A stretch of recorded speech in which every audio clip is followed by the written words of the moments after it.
this is so true. Again, 20 plus years of ministry. Right.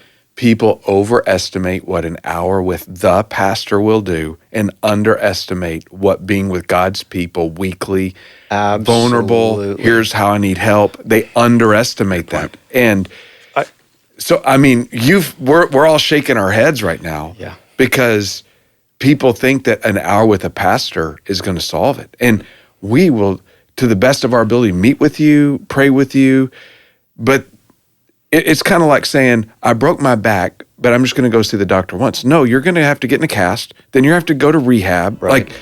And the family of God solves so much, not every problem. Oh, That's right. And we have resources when it's not solved. It bubbles it up. Right. But for most people, they actually need the family of God around them. Welcome to Keystone Conversations, our podcast on the topics and issues important to the Keystone family. Our hope is to give insight, wisdom, and resources as you press on to know and follow Jesus. We have a great crew for this episode. First, lead pastor Brent Mentor. Good afternoon. Good afternoon, sir. I'm Randy Woodbury, executive pastor here at Keystone, and with us our esteemed guest. Whoa, esteemed. Esteemed. That's a little Other guests probably aren't as esteemed. I don't believe I've ever used that qualifier before. That's fine. Community pastor Todd Wallace. How are you, sir? Hey, gang. I'm doing well. Looking forward to the podcast, aren't you? Hey, yeah, I love these. This is good. And I'm excited about today's topic because one of the questions we probably get more often than not is if people think of a church, there's usually a few things they think about depending on their background. You know, it could be services or it could be programming. But one of the things that's almost always consistent is how do you care for people? I mean, that's one of the core functions of a gathered body of believers 100%. Is caring for each other. Yeah. And if it goes back to Galatians 6:4, carry one another's burdens in the way you'll fulfill the law of Christ. And so we probably wouldn't have to spend any time today saying, hey, if I were to say the care needs in our community in general, the care needs in our church specifically have never been greater, correct? Mm-hmm. Yeah. Now, could be a couple things. Could be external factors. We would all argue post-COVID, there are environmental factors. Sure. That are leading to that. But in addition, at the micro level, I think people are actually addressing their care needs more aggressively than they probably ever had before. There's been generations in the past where that was frowned upon and things of that nature. So Todd, we're really excited to have you here today. Yeah, and our whole goal is to help our people here at Keystone is that we're here to listen. No matter what you're going through, we're here to support you, but we're going to give you some steps, some insight. Hopefully when you come out of this, you know better of not only how we're doing it, but also how they specifically can get involved. So let's try to just an overall question just to start. And Brent, I know this is passionate to you as well, but why do you have such a passion for this area of what the church does? Yeah, that's such a good question. I mean, I would start going way back to even most of you guys know that I started in leading worship as a musician, helping people know and follow Jesus through the arts. And so loved doing that. And that was part of my story of God caring for me, is kind of giving me a vision of what that skill was meant for.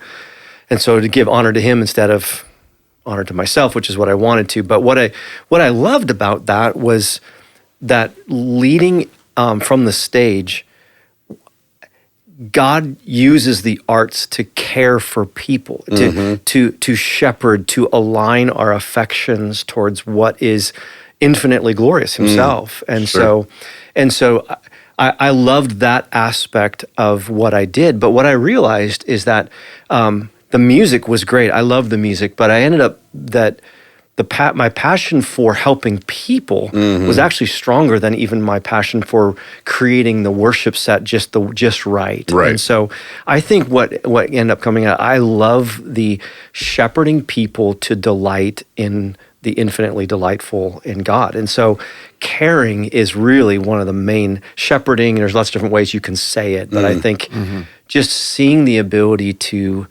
help people gather a vision for what does it mean like to have my heart rightly attached to the King of the universe. And so, caring for people is just a kind of I think it's also just somewhat maybe how God has inspired or maybe empowered me as a particular person, kind of again, a gifting to just be a good listener and caring for people. So, yeah.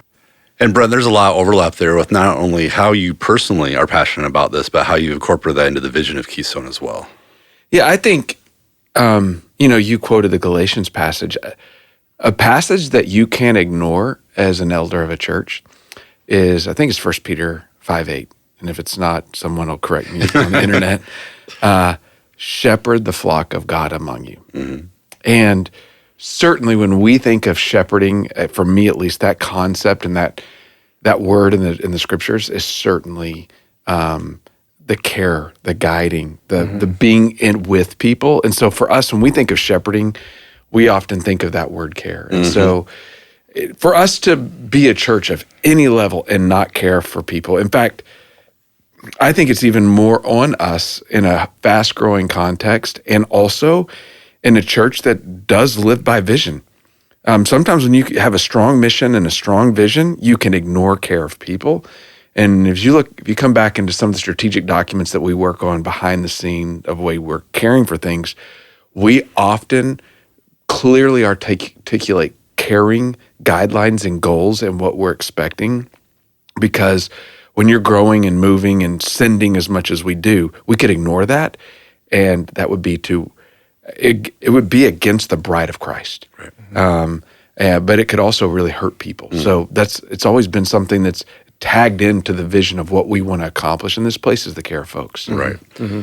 And so, Todd, as we think through the type of care that Keystone provides, care is such a broad term. It really is. Help narrow that in a little for us. First, what kind of care does Keystone provide, and what context does that usually come in on? Oh, I think one of the main ways that we care for one another is the one another's. There's a command in the New Testament called the one another's. It's serve one another, care for one another, bear each other's burdens, forgive one another, spur one another on. I think there's an absolute caring aspect to all the one another's, which we see most primarily, I think, in our connection groups. Our connection groups are really a place that care happens. That's at least our primary way in which we care for our people, especially on a growing context. But we have other ways too. Don Fravel is our deacon of care. Don and I both oversee this specialized kind of when someone comes to us and says, I need more help in a particular area, Don and I will meet with them and say and give them guidance on what's next. How can we help you in this specific way? We also have 11 other church couples in our church that do marriage mentoring. So if someone comes to us and says, hey, I need some specific help, matching them up, especially with those that are stepping into marriage. How do we direct them and not necessarily answer every question about marriage beforehand, but to be able to point them in the right direction of Jesus is our example here, and to be able to care for them before they step into that kind of relationship. And so, yeah, there's also a myriad of other ways when people come in and they say, I have a specific need in this area, or I have a specific question in this area. Being able to know that there are lots of different people in our church that have particular experiences, life experiences, or biblical insights as to how they've gained through victory, that I can then match them up with and say, hey, this person is dealing with X, Y, and Z. You've dealt with that too. Can you just kind of share your own experience with that? So that happens quite a bit. Can you give some just generalized, if you're to say, hey, here's are the three most common topics of care that we deal with here at Keystone, what would those be? Marriage clearly is number one. Marriage is definitely number one, because I think it's the taking of two worlds and two genders, two people back with different life experiences, bringing them together. Now they're learning to deal and handle all the different kind of complexities. We always call marriage the sanctification accelerator. It's like you have to learn, like, what does Jesus intend for me in this relationship? I think the second is probably maybe linked together the anxiety and depression concept, is that there is this is an anxious world. We are moving quickly, and sometimes that's at a clinical area level, but oftentimes it's just Jesus says do not be anxious about anything. I guess Paul says that, do not be anxious about anything, but in everything through prayer and petition and thanksgiving, let your requests be known to God. And the peace of God, which is what people are really looking for and really wanting to care for, will guard your heart and your mind. So as Paul said that in Philippians 4. And so helping people to know, how do I practically then find my joy or find my rest or find my identity in who Jesus has declared me to be, is definitely another one of those up top. And so, marriage, anxiety, and depression. I'm trying to think of addictions on a smaller layer of being able to say, I always go back to this. How do I find my hope in Jesus? How do I practically, when I come to temptation of any sort, how do I practically then find my rest and find my affections for what Jesus wants me to do. Yeah. Going back to the 3 circles, that whole God's design. How do I really land in God's design when I've created brokenness in my own life? So maybe this is trying to be pretty practical. Let's just say that, there's 3 guys sitting in here, and I think all of us could say at some point we've all had to raise our hand in our marriages that we all love, and we would want people in our church to emulate our marriages, but marriage is hard. Yeah. We've all gone to a point where we need to raise our hand. So if we care about that, give me the practical ways that would happen. So here's a couple, Bill and Kim. Sue. Bill and Sue. They are in Keystone, and oh man, they're in their 20s, they're in their 50s, doesn't matter. Yeah, right. We keep hitting our heads against this wall. We can't figure this out. Yeah. How would Keystone practically help them? What would be the ways that would work? It's a great question. I think the first one has to be said, though, that someone in that position is going to have to take ownership and be vulnerable. So, huge step. That is a massive step.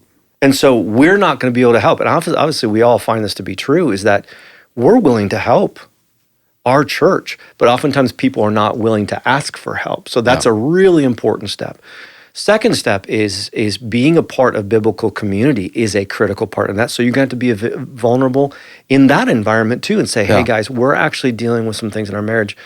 Because sometimes we immediately want to jump to professional counseling when one thing that we probably need is we just need to be more open with the people around us. Yep. And so being open in our connection groups is another one of those ways. But if that is something that you're like, okay, we've actually done that, or we're not quite sure how to do that, or not in a connection group, keystonelife.com/care is the first step. And we lay out there, this is what this looks like. This is what we are. This is what we provide. This is what we're not. That's one of the things I think you were going to ask about is what are we not able to do? But this is who we are. This is what we're providing. And this is this is the things that we want to say we're agreeing to in this process. And so, continuing that process down, then I get that. I end up reading through everybody's, and then Dawn and I oftentimes will collectively decide after we've even met with them to be able to, because every care situation is so different. Yeah. And there's lots of different solutions for that. But then we'll just say, here are some potential next steps for you, and step them through that. I can go through those as well. But so there's kind of a main decision tree first that, hey, we obviously want everyone in Keystone to be part of a connection group. If you're in a connection group, that's likely your first spot. Yeah. It's where you're most vulnerable. It's where you're most constant.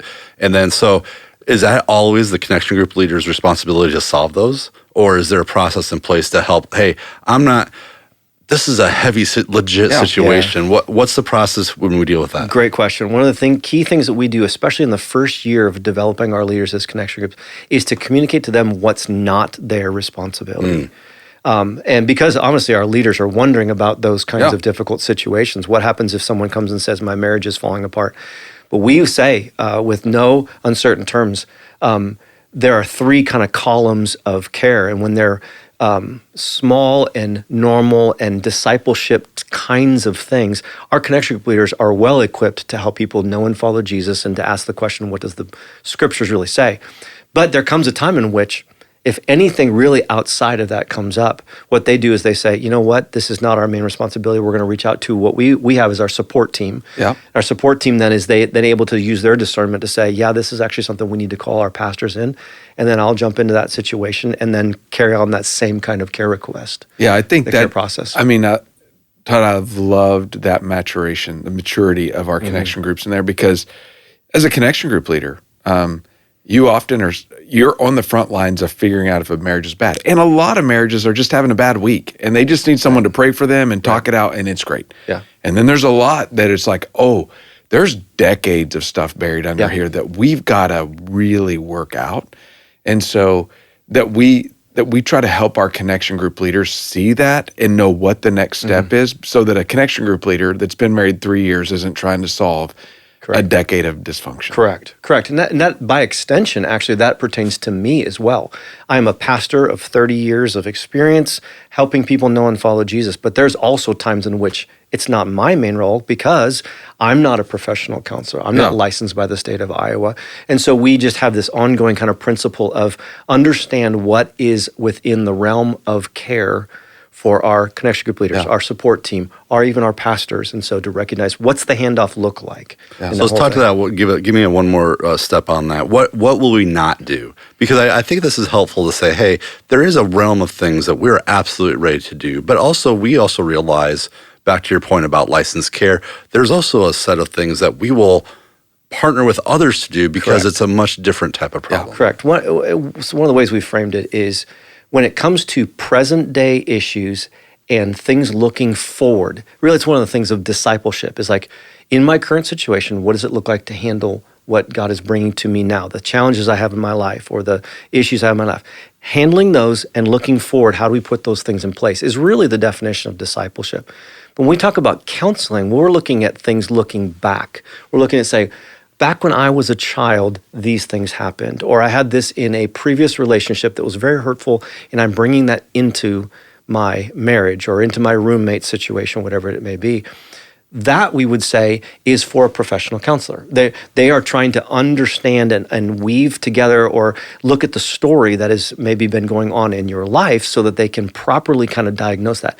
I don't have training in professional counseling, nor am I a doctor. I don't know how that's affected you physically, and I don't know how that's affected you psychologically. There are experts that we have, and I think maybe the next follow-up question is then, we have people that we are partnering with. We have 3 different counseling organizations here in town that we are really excited to work with, and one of the things that we ask in these care process is, here are 3 options, here's where they specialize, here's how we can get you help in those particular areas. Yeah. That's so good. So just to help summarize for everyone, so one path is I'm in a connection group and I'm bubbling up my issues through there, which is fantastic. We encourage everyone to do.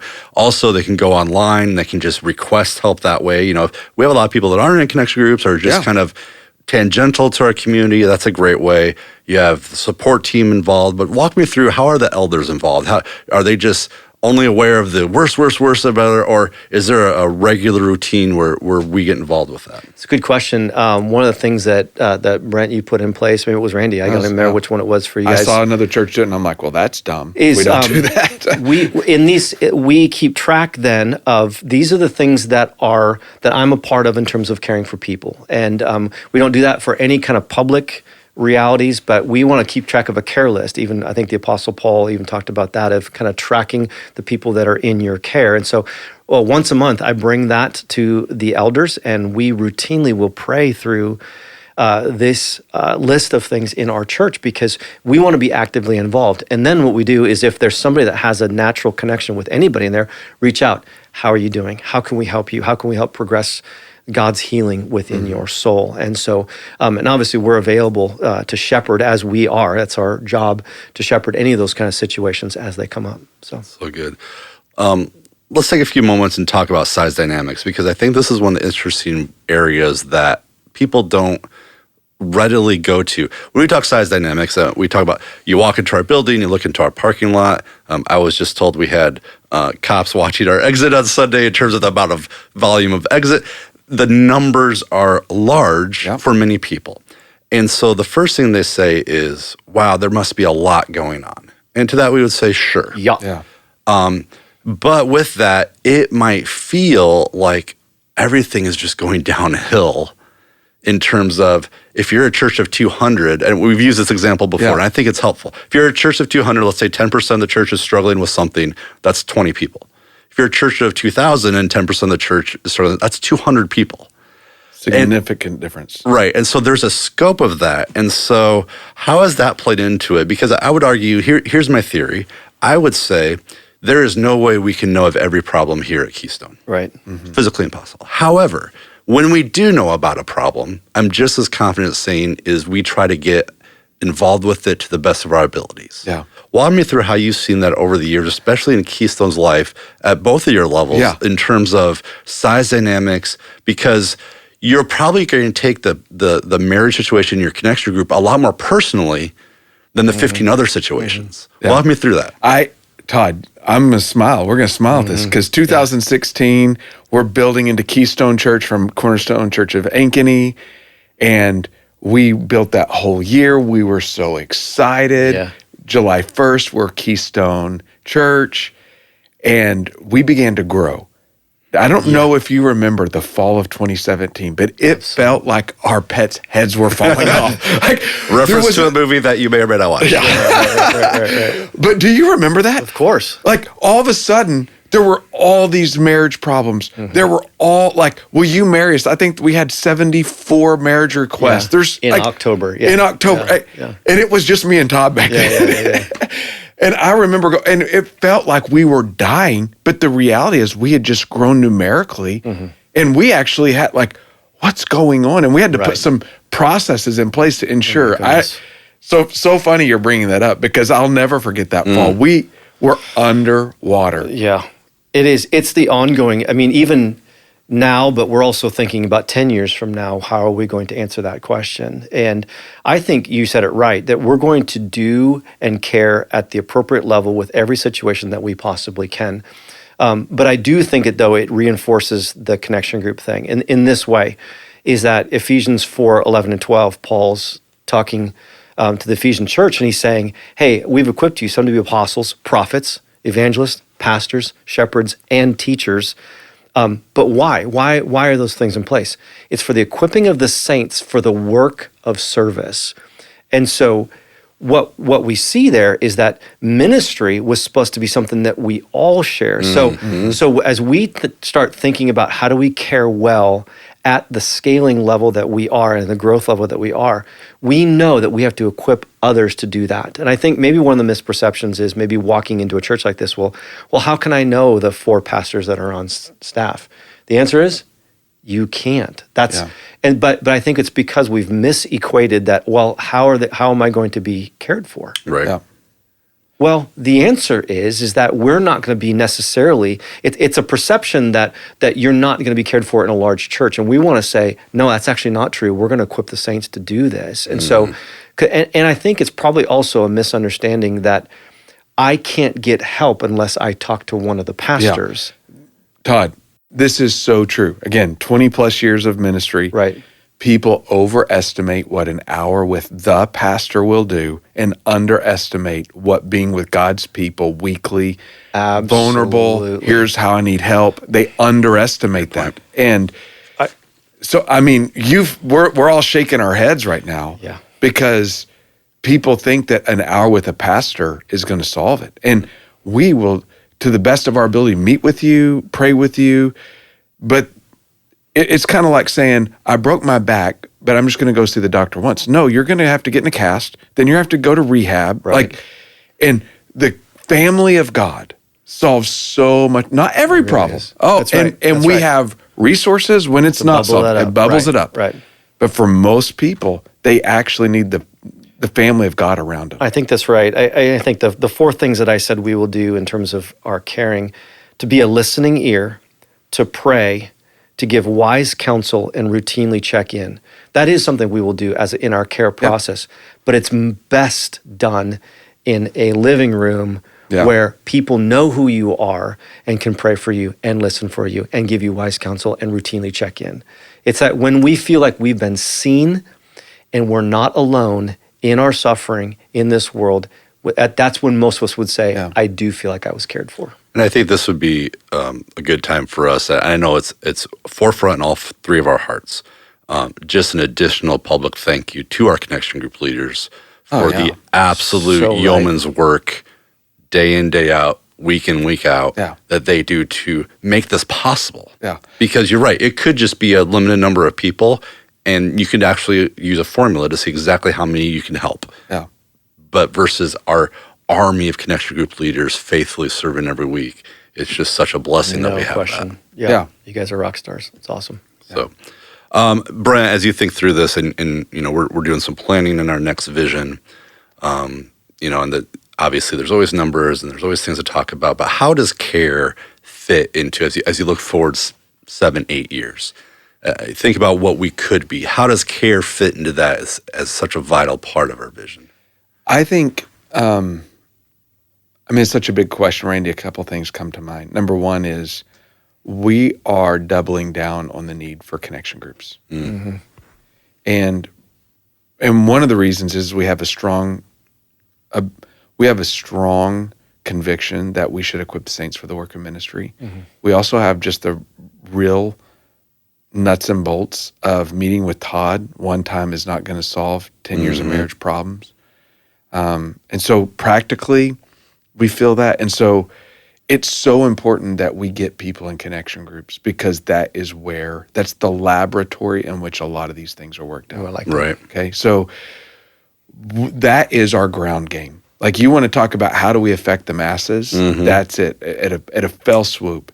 And for the record, for those of you who care about the finances, the ROI on that is we can't hire enough pastors to care for everything in our church. Right. And so even if we're throwing money at that, which we would, if there's a need, that's all on the table, but that's not the most efficient and effective way. Anyone who's handling a care load can only text and have meaningful relationship with so many people, but you exponentially do that. So that's our ground game. But then we have to be really good at the corporate side of that as well, which is either you're coming through a connection group or you've never been to a connection group, but you do need care. That's the reason we have a one-stop shop called keystonelife.com/care. Right. So we can't, as much as we're doubling down on the connection group and the spiritual family and the body of Christ being the laboratory for all of these things to work out, that does not mean we can't ignore the reality that people will have connection to Keystone without a connection to a connection group. So we have to build a bridge for that. And so we have to have a space to take intakes as well and help them through the process. So we got to get really good at that. And then, in words that we have to think about because of the size dynamics, is how do we do that for 50 people and not 5? It was really easy back in the day to do it for 5 people. And we knew them all. We knew all their kids' names. And so when we were entering into the context, we had context we knew their lives. And now you can't know that for everyone at Keystone. Right. But we can provide a way that still everyone gets care for. So Todd, in terms of some final thoughts, what are you most encouraged by as you look at our care ministry, as you look how far it's come and what we have in the future looking forward? What are you most encouraged by? I'm always encouraged when people reach out for help. I was even working on an assignment we're working on for tomorrow morning, and where do you feel like, you feel called to? It's when people say, "Hey, can you help me?" I'm always proud of people that do that, because it's the movement of God in you to be humble enough to say, "I need help," and so that's always encouraging because I think, what the blind man says, "Jesus, help me." That's a really big deal. Instead of sitting by and saying, "Well, I'm not going to be able to do anything in my life, and this is just a lot God has given me." It's no, let's reach out. So I'm always encouraged by that. But just to double down on what you just said, the amount of people that have raised their hand and said, "I want to be a connection group leader to facilitate that kind of environment where people find healing and community, and where I can provide care at that one another level." That's always amazing. We have 175 leaders right now who do that. That's deeply encouraging. So good. Brent, last thoughts from your heart? I think I'm just going to go off what Todd just said. I think that's what he's encouraged, and that's what we're providing for his care is, hey, self-sufficient Anchionite Keystone attender, raise your hand and say you need help. Yep. If we could just be dependent on the Lord and realize, oh man, God, I don't have it figured out, and I tried and I can't figure this out. I'm gonna raise my hand and say I need help. And that guys, that can be things that are like the really ugly sins, like the adulteries, the addictions. Yep. That's also true for the hidden Christian sins of unforgiveness, and pride, and like those kinds of things. And so I think I wish that our church if we could be known by the Lord. I think of if the Lord was writing letters to Keystone, wouldn't it be great? Like thinking about, we're just in the letters to the Revelation, but if he said, "I've seen your ability to say you need help." help, There you go. and you're trusting me. There you go. Mm-hmm. That would be a good word for Keystone. That's so good. Todd, thank you so much for the insight and helping detail that. And hopefully the Keystone family has some more clarity as to where they go with issues. And Keystone family, thank you so much for being part of the conversation today. If you'd like to know more about this care process, go to keystonelife.com/care. You also find on that site sermons and all the other podcasts we have. But until next time, keep the conversation going.